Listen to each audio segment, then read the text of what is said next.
ഭാരതപ്പുഴയിൽ വെള്ളം ഒഴുകണമെന്ന് കേരളത്തിനകത്തും പുറത്തുമായി 67 സംഘടനകൾ ഭാരതപ്പുഴയുടെ പുനർജീവനത്തിനായി പ്രവർത്തിക്കുന്നുണ്ട്. അവയിൽ പലതും പല സംഭാവനകളും സ്വീകരിച്ച് പ്രവർത്തിക്കുന്നതാണ്. പക്ഷെ അവരാരും ഭാരതപ്പുഴയിൽ വെള്ളം ഒഴുകണം എന്ന് പറയുന്നില്ല. ഞാൻ പറഞ്ഞുവല്ലോ നേരത്തെ, ഇത് ആരോപണമല്ല, ആത്മവിമർശനപരമായ ഒരറിവാണ്. ഭാരതപ്പുഴയിൽ എന്തുകൊണ്ട് വെള്ളം ഒഴുകാതായി?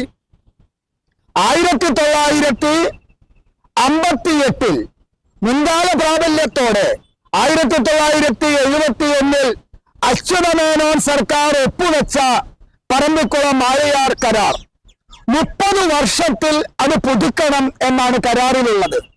ആ കരാർ പുതുക്കേണ്ടിയിരുന്നത് 58 മുൻകാല പ്രാബല്യം എടുത്തതുകൊണ്ട് 87 പുതുക്കേണ്ടിയിരുന്നു.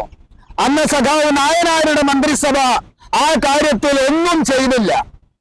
ആ കരാർ പിന്നെ എന്ന് വേണമെങ്കിലും പുതുക്കാം.